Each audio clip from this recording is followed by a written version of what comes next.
Welcome to Go Live TV, the future in your hands. The only multicultural IPTV station that brings communities together.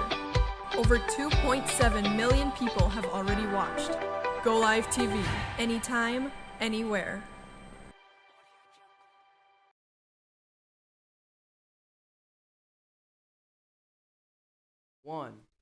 할렐루야! 고라이브 TV를 통해서 기도와 찬양과 또 말씀을 증거하는 이 시간 허락하여 주심을 감사드립니다. 오늘 저희들에게 주신 말씀은 시편 134편 2절의 말씀, 성소를 향하여 너의 손을 들고 여호와를 송축하라 말씀이 되겠습니다. 만복의 근원 찬송 드리겠습니다.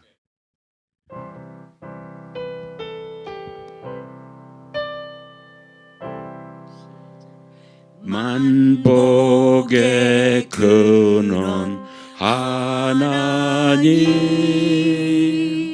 온 백성 찬송 드리고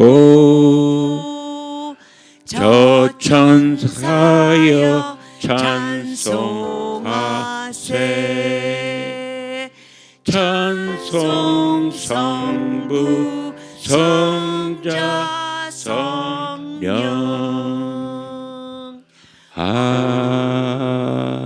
아멘. 사도신경 드리겠습니다. 전능하사 천지를 만드신 하나님 아버지를 내가 믿사오며 그 외아들 우리 주 예수 그리스도를 믿사오니 이는 성령으로 잉태하사 동정녀 마리아에게 나시고 본디오 빌라도에게 고난을 받으사 십자가에 못 박혀 죽으시고 장사한 지 사흘 만에 죽은 자 가운데서 다시 살아나시며 하늘에 오르사 전능하신 하나님 우편에 앉아 계시다가 저리로서 산자와 죽은 자를 심판하러 오시리라. 성령을 믿사오며 거룩한 공의와 성도가 서로 교통하는 것과 죄를 사하여 주시는 것과 몸이 다시 사는 것과 영원히 사는 것을 믿사옵나이다. 아멘. 할렐루야. 다음 우리 찬송 몇 장? 91.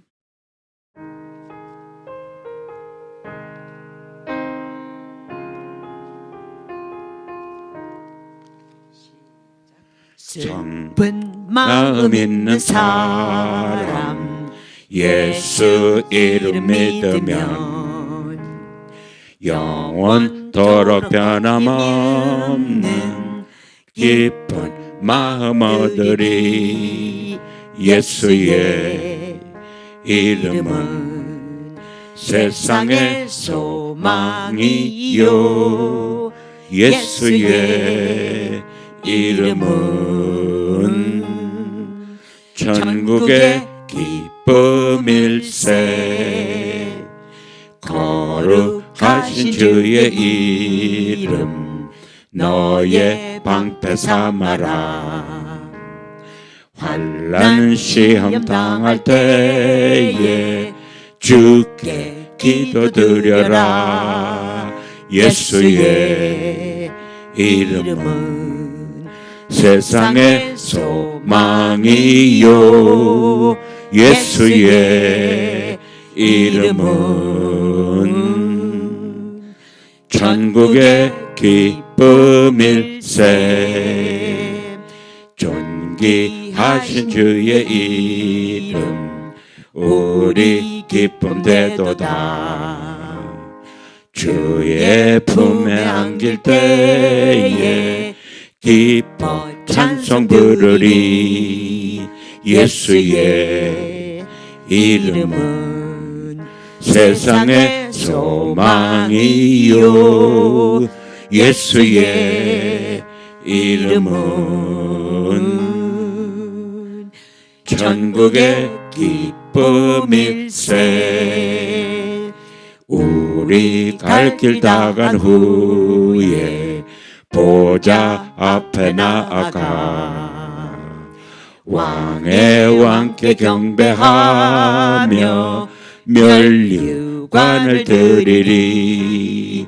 예수의 이름은 세상의 소망이요 예수의 이름은 전국의 기쁨일세. 아멘. 아멘. 다음 우리 사도 사랑하는 자요.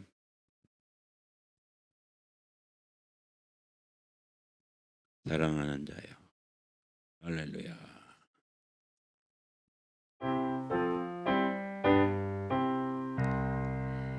사랑하는 자여 내 영혼이 잘됨 같이 내가 범사에 잘 되고 강건하기를 내가 간구하노라. 할렐루야 할렐루야 할렐루야 할렐루야 할렐루야 할렐루야 할렐루야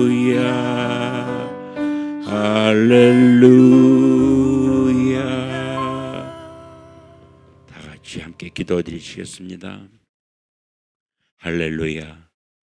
오늘도 살아서 역사하시며 우리들의 생사 호복을 주관하시는 만군의 야훼 하나님 아버지께 무한 감사드립니다. 주님 뜻이 있으셔서 저희들 이 자단에 세워주시고 기도와 찬양으로 아버지 하나님께 영광 돌리는 이 시간 허락하여 주심을 진심으로 감사드립니다. 특히 이 방송 저희들 저 북녘 땅, 대한민국의 저 북녘 땅, 저 중국에 있는 우리 대한민국 우리 국민들 이를 겨냥해서 기도와 찬양으로 예배를 드리오니 듣는 귀에 복을 주실 줄 믿습니다. 좋으신 하나님 아버지, 저희들 이 토론토에서 이 복음 방송을 진행하고 있사오니 주께서 허락하신 선교의 사명을 다 감당하기 위해 저희들이 이 시간 이 자리에서 말씀을 증거하며 찬양을 드립니다. 이 시간 함께 하신 우리 보혜사 성령님 함께 하시고 마칠 시간까지 함께 하시고 역사하심을 믿사옵고 예수님 이름 받들어 감사 기도드립니다. 아멘. 할렐루야. 오늘 읽을 말씀은 사도행전 9장 1절로 21절의 말씀이 되겠습니다. 사울이 주의 제자들을 대하여 여전히 위협과 살기가 등등하여 대제사장에게 가서 다메섹야로 회당에 갈 공문을 청하니 이는 만일 그 돌을 쫓는 사람을 만나면 물은 남녀하고 결박하여 예루살렘으로 잡아오려 함이라. 사울이 행하여 다메섹에 가까이 가더니 호련히 하늘에서 빛이 저를 둘러 비추는지라. 땅에 엎드러져 들으며 소리 있어 가라사대 사울아 사울아 내가 어찌하여 나를 핍박하느냐 하거늘 대답하되 주여 니시오니까 가라사대 나는 내가 핍박하는 예수라. 내가 일어나 성으로 들어가라. 행할 것을 내게 이를 자가 있느니라 하시니 같이 가던 사람들은 소리만 듣고 아무도 보지 못하여 말을 못하고 섰더라. 사울이 땅에서 일어나 눈을 떴으나 아무것도 보지 못하고 사람의 손에 끌려 다메섹으로 들어가서 사흘 동안을 보지 못하고 식음을 전폐하니라. 그때 다메섹에 아나니아라는 하는 제자가 있더니 주께서 환상 중에 불러 가라사대 아나니아야 하시거늘 대답하여 주여 내가 여기 있나이다 하니 주께서 가라사대 일어나 집가라 하는 거리로 가서 유다 집에서 다소 사람 사울이라 하는 자를 찾으라. 저가 기도하는 중이다. 저가 아나니아라 하는 사람이 들어와서 자기에게 안수하여 다시 보게 하는 것을 보았느니라 하시거늘 아나니아가 대답하되 주여 이 사람에 대하여 내가 여러 사람에게 듣사온즉 그가 예루살렘에서 주의 성도들에게 적지 않은 해를 끼쳤다 하더니 여기서도 주의 이름을 부르는 모든 자를 결박할 권세를 대제사장들에게 받았나이다 하거늘 주께서 가라사대 가라. 이 사람은 내 이름을 이방인과 임금들과 이스라엘 자손들 앞에 전하기 위하여 택한 나의 그릇이라. 그가 내 이름을 위하여 해를 얼마나 받아야 할 것을 내가 그에게 보이리라 하시니 아나니아가 떠나 그 집에 들어가서 그에게 안수하여 가로되 형제 사울아 주 곧 내가 오늘 길에서 나타나시던 예수께서 나를 보내어 너로 다시 보게 하시고 성령으로 충만하게 하신다 하니 즉시 사울의 눈에서 비늘 같은 것이 벗겨져 다시 보게 된지라. 일어나 세례를 받고 음식을 먹음에 강건하여지니라. 사울이 다메섹에 있는 제자들과 함께 며칠 있을 새 즉시로 각 회당에서 예수의 하나님의 아들이심을 전파하니 듣는 사람이 다 놀라 말하되 이 사람이 예루살렘에서 이 이름 부르는 사람을 잔해하던 자가 아니더냐. 사장들에게 여기 온 것도 저희를 결박하여 대제사장들에게 끌어가고자 함이 아니냐 하더라. 오늘 말씀의 제목은 밤에 울리는 목소리로 말씀을 전하겠습니다. 시편 134편은 단 세 구절로 되어 있지만 작은 것들이 얼마나 큰 의미를 지니고 있는지를 잘 보여주고 있습니다. 첫 두 구절은 밤마다 여호와의 집에서 섬기고 있는 제사장들에게 주는 훈계입니다. 성전은 어둡고 텅 비어 있어 아무 일도 없거나 또 일어날 듯 보이지도 않습니다. 그러나 주님의 종들은 성소를 향하여 너의 손을 들고 여호와를 송축하라고 권고받고 있습니다. 세 번째 구절은 밤의 어두움과 외로움을 향하여 회중이 부르짖는 소리입니다. 천지를 지으신 여호와께서 내게 복을 주실지어다. 오늘날 주님의 종들인 조그만 지역의 작은 교회를 섬기고 있는 목자들과 그의 가족들을 생각해 봅니다. 그들은 알아주지 않고 보상받지 못해도 열심을 다해 섬기다가 종종 낙담이 되기도 하고 마음이 무너지기도 합니다. 그들은 그들이 하는 일을 누가 알아주는지, 누가 그들을 생각하거나 기도해 주는지 의문을 갖고도 기도합니다. 나는 그들에게 그리고 외롭고 자신이 무의미하다고 느끼고 있는 모든 이들에게 당신이 계신 곳은 작을지라도 그것은 거룩한 곳입니다 라고 말씀드리고 싶습니다. 천지를 지으시고 운행하시는 분이 당신 안에서 그리고 당신을 통해 일하고 계시기 때문입니다. 예를 들고 당신의 손을 드십시오. 그리고 주님을 찬양하십시오. 할렐루야. 주님 자신이 보잘것없는 곳에 있다고 느끼는 이들에게 제가 어떻게 격려하는 사람이 될 수 있는지 보여주실 줄 믿습니다. 그들의 삶이 그들이 섬기고 있는 이들에게 영원한 영향을 미치고 있음을 알게 하여 주시옵소서. 그러면 하나님의 방법으로 하나님의 일을 하는 사람은 누구나 하나님 보시기에 소중한 자들이 됩니다. 할렐루야.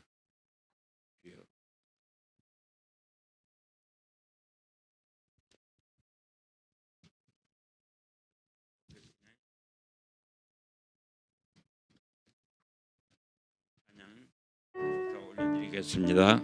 할렐루야. 459장 지금까지 지내온 지금까지 지내온 것 주의 크신 은혜라. 한이 없는 주의 사랑 어찌 이루 말하랴. 자나깨나 주의 손이 항상 살펴주시고 모든 일을 주 안에서 형통하게 하시네. 몸도 마음도 연약하나 새 힘들 살았네. 물 붓듯이 부으시는 주의 은혜 속하다. 사랑 없는 거리에나 험한 산길 헤맬 때 주의 손을 굳게 잡고 찬송하며 가리라. 주님 다시 배울 날이 날로 날로 다가와. 무거운 짐 주께 맡겨 벗을 날도 멀잖네.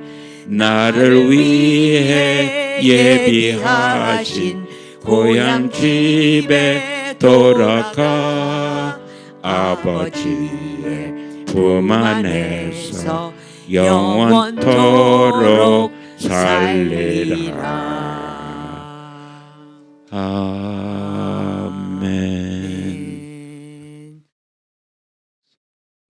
오케이. 믿으세요? Ready?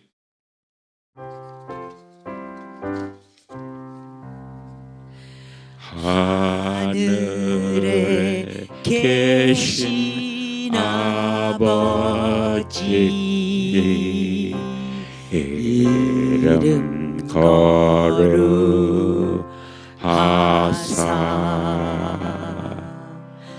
주님 나라 임하시고 뜻이 이루어지다.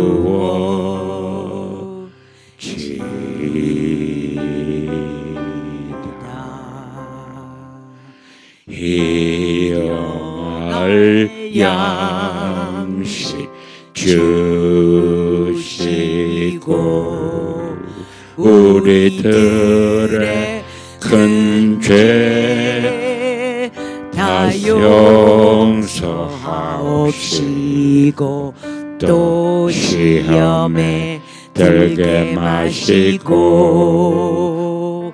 악에서 구원하소서. 대개 주의 나라 주의 권세 주의 영광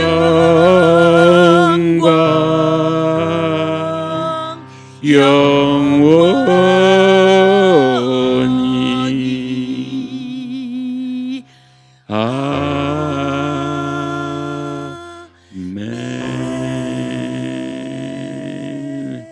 할렐루야. 할렐루야. 할렐루야. 다음은 우리 잠시 후에 우리 스티브 형제께서 더 말씀을 전해드리겠습니다.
1.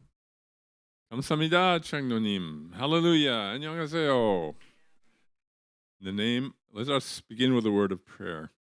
In the name of the Father, and of the Son, and of the Holy Spirit. Almighty God, to whom all hearts are open, all desires known, and from whom no secrets are hid, cleanse the thoughts of our hearts by the inspiration of your Holy Spirit, that we may perfectly love you and worthily magnify your holy name through Jesus Christ our Lord. Amen. Today is October 23rd, and our Bible reading is from the book of Proverbs, chapter 23. We read the chapter of Proverbs corresponding to the day of the month. Number 1, when thou sittest to eat with a ruler, consider diligently what is before thee. This suggests a formal setting a meal with someone in power. You are advised to pay close attention to what's happening and what's being offered. 2, and put a knife to thy throat if thou be a man given to appetite. This is a strong metaphor advising self-restraint. If you're prone to indulgence or greed, you should be extremely careful. 3, be not desirous of his dainties, for they are deceitful meat. The luxurious food, the dainties, may look appealing, but they come with strings attached, possibly manipulation, obligations, or hidden dangers. They are deceitful meat, suggesting hidden motives behind the generosity. 4, labor not to be rich, cease from thine own wisdom. This verse tells us not to make wealth the goal of work. Commit the fruit of our actions to God, and he will take care of us. Proverbs 3:7 tells us, be not wise in thine own eyes. Fear the Lord and depart from evil. 5, wilt thou set eyes upon that which is not? For riches certainly make themselves wings. They fly away as an eagle toward heaven. The verse emphasizes that material possessions are not a reliable foundation for security or lasting satisfaction. 6, eat thou not the bread of him that hath an evil eye, neither desire thou his dainty meats. Don't accept hospitality or food from someone who is stingy, selfish, or insincere. 7, for as he thinketh in his heart, so he is. Eat and drink, saith he to thee, but his heart is not with thee. He may say kind things, inviting you to eat and drink, but in truth, he doesn't mean it. What a person truly is based on what's in their heart, not their words. 8, the morsel which thou hast eaten shalt thou vomit up and lose thy sweet words. You'll regret accepting their food or favor. Meal will leave you feeling sick, literally or figuratively, and any kind words you spoke will be wasted. 9, speak not in the ears of a fool, for he will despise the wisdom of thy words. Proverbs 26, verse 4 tells us, answer not a fool according to his folly, lest thou also be like unto him. Have you ever tried patiently explaining something to someone only to be laughed at or mocked? Amen. 10, remove not the old landmark and enter not into the fields of the fatherless. This proverb is a call to justice, respect for others' property, and compassion for the vulnerable.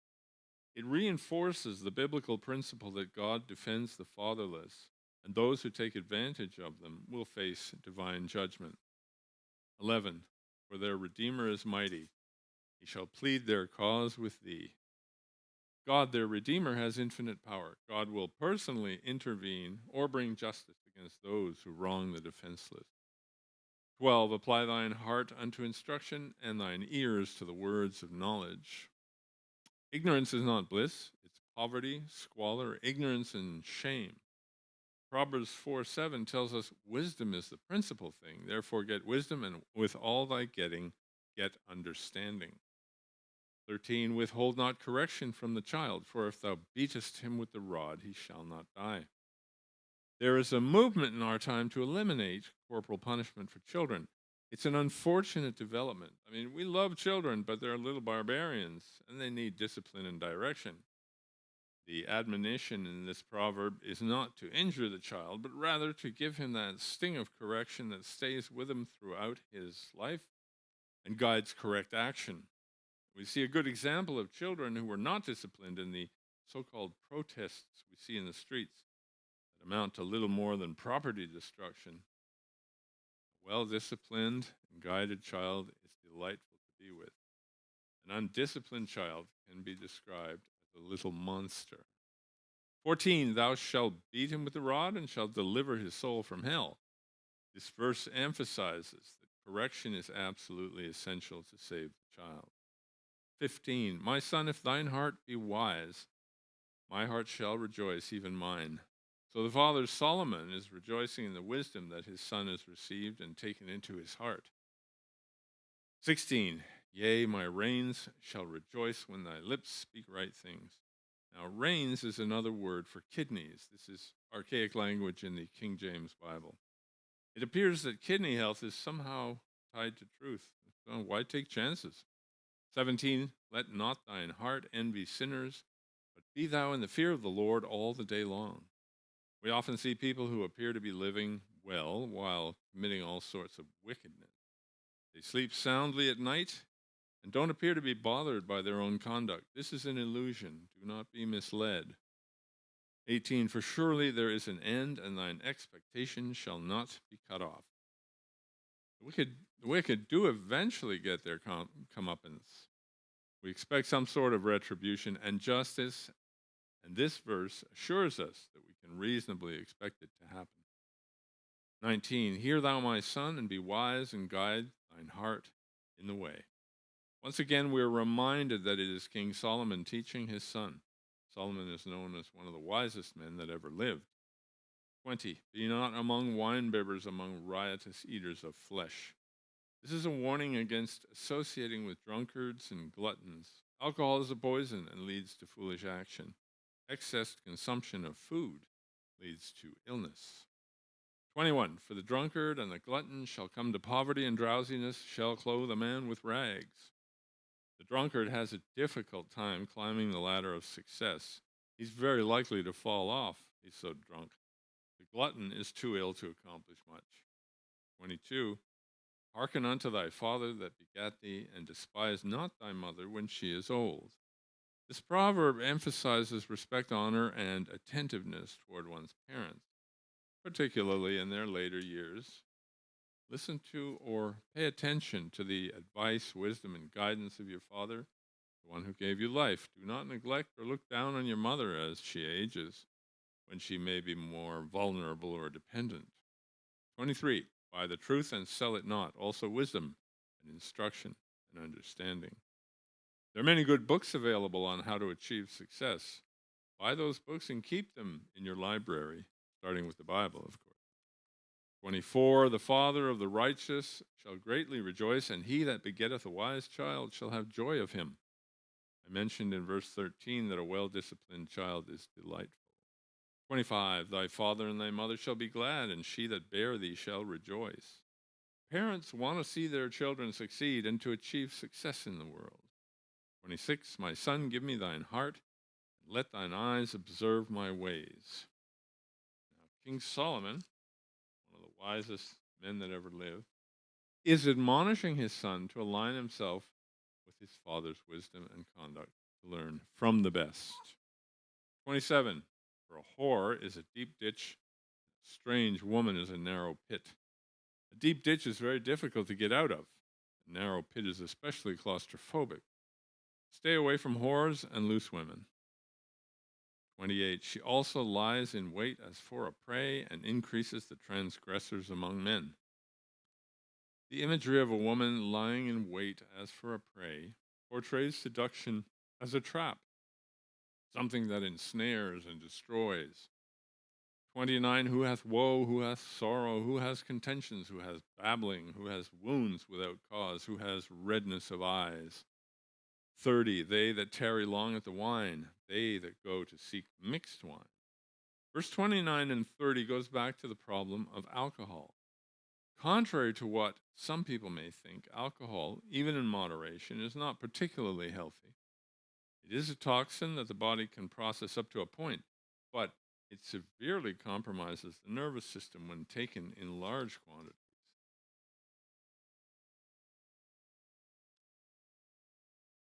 31, look not thou upon the wine when it is red, when it gives his color in the cup, when it moves itself aright. This is a warning to not even desire or be drawn to wine when it appears attractive or enticing. Wine looks appealing, rich in color, smooth in appearance. Wine that is fermented, bubbling, or has a smooth flow symbolizes its allure and potency. 32, at the last, it bites like a serpent and stings like an adder. So alcohol, like serpents and adders, are in the end both painful and poisonous. 33, thine eyes shall behold strange women, and thine heart shall utter perverse things. Now, the term strange woman here likely refers to a woman who is not one's wife, often used in the Bible to describe adulterous relationships or prostitutes. When a man is intoxicated, his moral vision is clouded, and he may be more likely to pursue forbidden desires. Perverse things here refers to evil or immoral thoughts and words. In this context, it suggests that drunkenness leads not only to immoral actions, but also to corrupted speech and sinful desires. The heart, symbolizing one's inner character, becomes twisted. 34, yea, thou shalt be as he that lies down in the midst of the sea, or he that lies upon the top of a mast. Thou shalt be as he that lies down in the midst of the sea. Imagine someone lying in the middle of the ocean, unstable, vulnerable, tossed by waves. It is a metaphor for a man who has lost control and awareness, like the drunk.